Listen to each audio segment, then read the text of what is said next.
Opa galerinha, como vocês estão? Mais um episódio de Primal Magic e quero fazer um agradecimento ao mano Gojo Dark pelas thumbs sensacionais. Link do canal dele tá na descrição. E também quero avisar que o próximo vídeo vai ser de eu reencarnando em Jojo. Dado esses recados, bora continuar nossa história.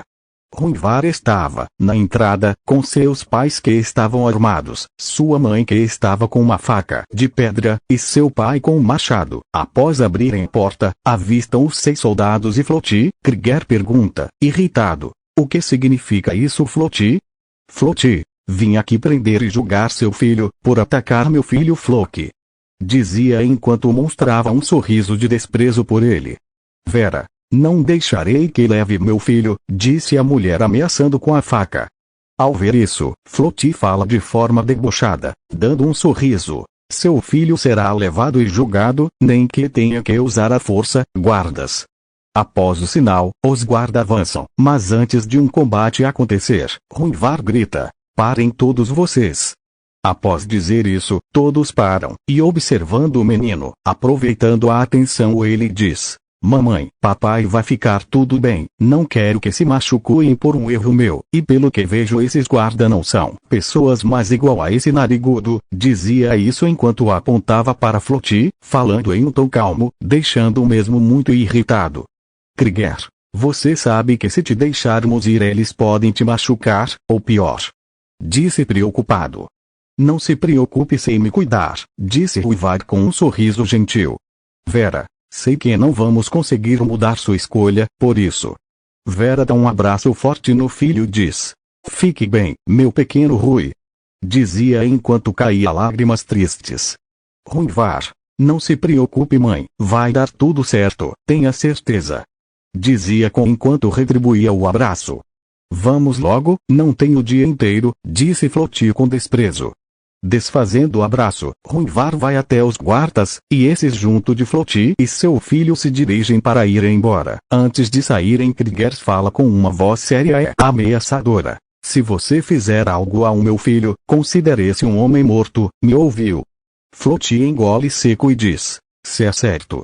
Após isso, Ruivar é escoltado pelos guardas a uma espécie de prisão. Para sua sorte, nenhum dos guardas foi agressivo com ele, já que eles conheciam Ruivar e achavam a situação do menino injusta. Por isso, de vez em quando, eles davam água e comida para o garoto. 4 horas se passam. Era meio-dia e Ruivar foi levado para uma redonda, parecida com um coliseu, só que menor.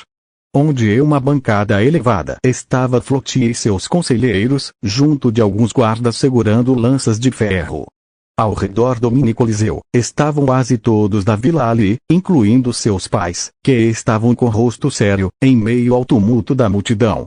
Flotti falando em tom de autoridade. Hoje estamos aqui para julgar Ruivar, filho de Krieger, pelos crimes de violência ao meu filho e desrespeito à autoridade. Vamos começar o julgamento. Após dizer, Flotti pega uma pedra com algumas coisas escritas e diz. De acordo com a lei, pelo crime de ferir o filho do líder, você deve ter ambas as mãos cortadas, deixando todos surpresos e horrorizados pela sentença. Continuando. Além disso, como crime de desrespeitar o líder dessa vila, eu o sentenço a exílio dessa vila, por um período de 20 anos. Covarde! Como ousa comparar meu filho a um criminoso? Disse Krieger com raiva no rosto. Todos correspondiam àquela ação. Era algo que somente pessoas que fizeram crimes hediondos seriam condenadas, não a uma criança de 6 anos de idade, já que isso seria praticamente a condenar à morte. Porém, todos sabiam que Flotti era alguém cruel, por isso uma dos conselheiros, Úrsula, a mesma ajudou Ruivar anos atrás veio ajudar novamente, dizendo. Grande Flotti, tenha pena do menino, ele é ingênuo, e além do mais não foi sua intenção ofender, certo pequeno? Pergunta ao moreno que fez um sinal de afirmação. Úrsula, viu, ele não fez por mal. Flotti, mas ainda assim ele machucou o meu filho, ele ainda deve pagar por esse crime, disse em um tom de autoridade. Roger, um velho amigo de Krieger e ferreiro bem experiente, se intromete no assunto e diz. Tenho uma ideia, que tal fazermos assim, daqui a um ano, nós o colocaremos em exílio da vila por 10 anos e após isso ele poderá voltar, que tal? Todos concordam, forçando Float a aceitar essa punição, mesmo a contragosto. Logo em seguida, Float se levanta e diz para todos ali presentes: como líder misericordioso que sou, decidi que irei atenuar a pena desse garoto. Daqui a ano ele será exilado da vila por 10 anos. Após isso ele poderá retornar. Vera e Kreger ficaram aliviados de que a pena foi abrandada, embora fosse ainda muito severa para uma criança. Após isso temos um time skip de 1 ano. Nesse 1 ano, Kreger e Vera fizeram Ruivar estudar e aprender diversas coisas, tais como caçar, uso de arcos e flecha, fabricação de ferramentas e criação de armadilhas, se oferecendo para ajudar o pequeno. Úrsula e Roger ensinaram seus ofícios para Ruivar, tais como, sendo Roger ensinando como forjar, amolar e consertar armas de ferro, cobre e bronze, e como identificar cada minério. E Úrsula ensinou sobre como diferenciar plantas venenosas e plantas medicinais, assim como tratar ferimentos dos mais diversos tipos. Após isso vemos Ruivar com uma grande mochila em suas costas e sua família junto de Úrsula, Roger, Enzo e Emma, todos com caras tristes, e ao seu lado estava Float junto de Floki, ambos com um sorriso debochado. Ruivar: obrigado por tudo que me ensinaram, mãe, papai, vovó Úrsula e tio Roger. E obrigado Enzo e Emma por ter sido ótimos amigos nesse ano que passou. E saibam que não me arrependo do que fiz, disse um moreno, agora mais alto e musculoso com convicção. Emma: me promete que vai voltar, ok? Claro, disse Ruivar enquanto fazia um cafuné em Emma. Enzo: acho bom que você volte, senão eu vou te meter a pedrada, dizia com um sorriso triste. Pode deixar, eu voltarei.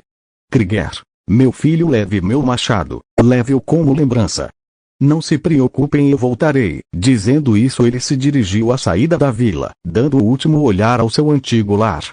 Após sair da vila, Ruivar se encontra em uma planície ampla, com alguns bufalord, pastando tranquilamente, junto de alguns zibralos do sol, espécie de equino que tinha pelo amarelado com algumas manchas em vermelho, e que tinham a capacidade de deixar seus pelos muito quente, e tinha costume de tomar banho de sol.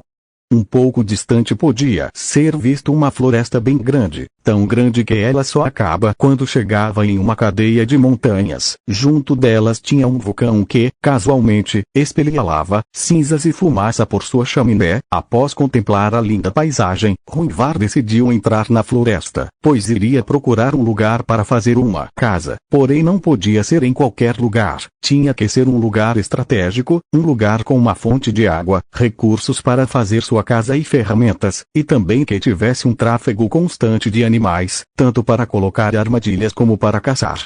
Então, após algumas horas procurando, Ruivar conseguiu achar um lugar ideal. Era um lugar com bastante pedras, dos mais diversos tipos e tamanhos, além de haver várias árvores e cipós, que poderiam ser usados para confeccionar ferramentas de sua futura casa, além de notar que havia uma cachoeira que formava na queda da água um lago, de aproximadamente 40 metros de diâmetro, e que não era suja e nem profunda, além de conter muitas variedades de peixes que nadavam no seu interior, e vários animais bebendo água e comendo alguns peixes, e viu que na borda do lago tinha muita areia e cascalho, além de ter muitas rochas grandes.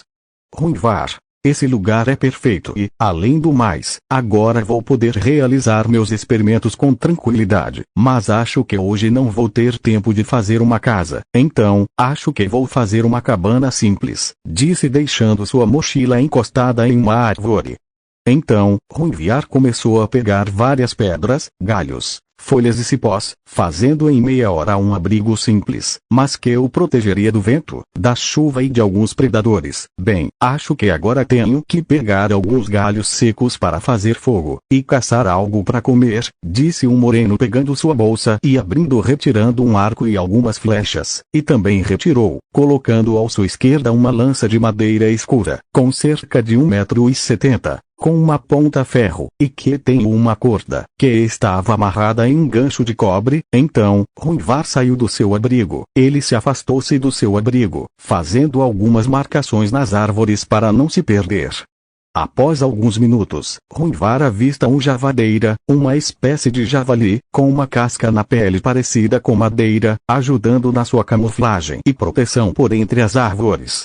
Ele se escondeu atrás de um arbusto, esse que tinha algumas amoras. Vendo isso, ele pegou algumas, colocou metade em uma bolsa e a outra metade jogou perto do javadeira, que começou a cheiro e começou a comer elas. Vendo isso, Ruivar pega seu arco e retira uma flecha com ponta de cobre da aljava, ou seja, do suporte de flecha. Após armar o arco, ele atira, acertando o olho esquerdo, penetrando fundo matando o javadeira. Após isso, Ruivar vai até o animal e começa a limpar ele. Começou retirando a charapaça de madeira, que daria uma ótima proteção corporal. Depois separou os cacos e algumas tripas que não serviam para consumo, mas as levaria para usar em armadilhas, em uma seta que fez alguns minutos depois, enquanto levava o que era comestível em uma mão, já que aquele javadeira era ainda jovem e não era muito grande.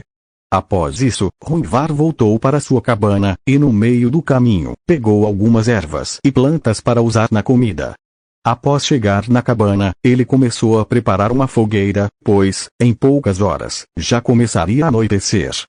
Após fazer a fogueira, Ruivar começa a assar sua caça. Ruivar em seus pensamentos: bem, acho que amanhã vou fazer um teste com aquilo, e graças ao que aprendi durante esse ano não vou ficar tão despreparado para sobreviver. Dando um leve sorriso. Após comer uma parte do javadeira, ele guardou o resto e foi dormir. No outro dia bem cedo, antes dos primeiros raios de sol surgirem, Ruivar acorda, se alonga um pouco e fala com uma cara motivada: vamos nessa.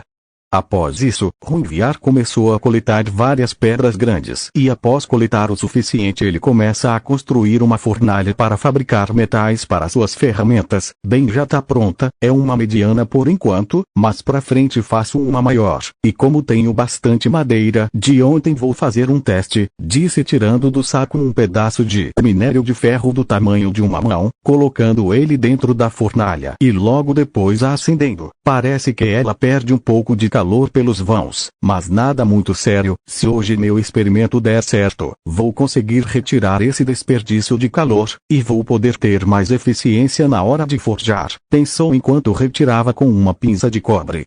Bem, acho que vou fazer um novo teste, já que a fornalha está acesa, falou Ruivar indo em direção ao lago. Ele passou uma hora coletando areia, pequenas pedras e cascalho. Após isso, Ruivar quebrou as pedras de cascalho com um martelo que tinha com ele e as colocou na fornalha. Vai demorar bastante até ficar no ponto, então vou fazer algumas iscas e armadilhas pela floresta, talvez até pegar um coelho, pensou.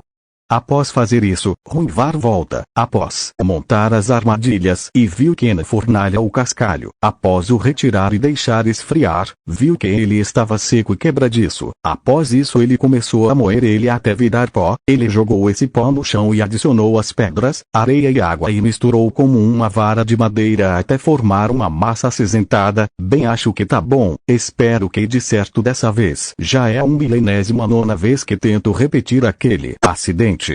Bem, amanhã vou ver se ficou bom. Agora vou construir minha casa. Ele começou a se alongar e logo em seguida começou a montar uma casa. Ela tinha quase 20 metros quadrados de perímetro, 2,5 metros de altura e tinha 3 cômodos, sendo um quarto, uma cozinha e uma oficina.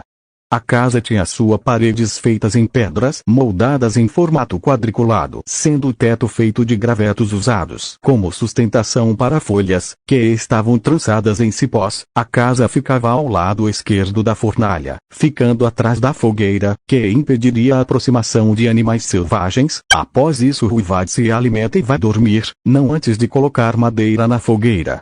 No dia seguinte, Ruivar vai até o lugar ver seu experimento. Se surpreendeu com o resultado. A massa mole acinzentada agora era algo bem sólido e resistente, tanto que bateu com força com um martelo e quase não fez dano. Mais tarde essa mistura ficaria conhecida como cimento.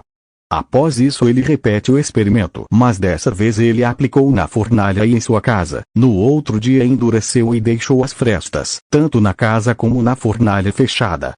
Mesquip de 5 anos. Nesse tempo Ruivar cresceu e se tornou um jovem bem musculoso. Ele tinha algumas cicatrizes devido a caçadas que fazia, sua pequena forja foi substituída por uma outra bem maior, e tinha algumas árvores frutíferas e alguns vegetais em sua pequena horta, assim como sua casa. Ruivar estava voltando ao entardecer, de mais uma de suas caçadas bem-sucedidas, levando consigo 4 coelhos e um esquilo na mochila, enquanto tinha em mãos o machado de seu pai e uma tocha para iluminar o caminho. Porém de repente Ruivar para e olha para os lados e diz: "Eu sei que estão aí, podem aparecer", disse Ruivar sério. Do meio das árvores surge 6 lobos da lua, uma espécie de lobo de 1,5 metro de altura com pelos prateados e com os olhos com pupilas azuis, sendo que o alfa era maior, tendo 2 metros de altura, tinha pele escura com detalhes em amarelo como luas crescentes e tinha olhos em negros com pupilas vermelhas sangue. Todos os 6 estavam o cercando de todos os lados, em uma tentativa de espantá-los. Ruivar usa a tocha para assustar os lobos, o que não dá certo. 5 dos lobos pulam para atacar. Ruivar ataca com um machado e consegue após muito esforço, matar os 5 ficando muito ferido e cansado no processo. Após isso, o alfa avança para o atacar, o desarmando de seu machado e tocha e mordendo seu ombro. Com esforço ele o consegue se libertar e cai exausto devido ao cansaço e ferimentos. Ruivar viu sua vida passar diante de seus olhos, viu sua família, amigos e todos os desafios que foi sobreviver. Determinado a viver, Ruivar estica seu braço instintivamente, sem querer, usa magia e dispara uma bola de fogo no lobo, que é incinerado. Ruivar não percebeu por sua exaustão ocorrido e foi mancado até sua casa, onde entrou e logo em seguida desmaiou. Bem gente, esse é vídeo. Espero que gostem do vídeo. Falou!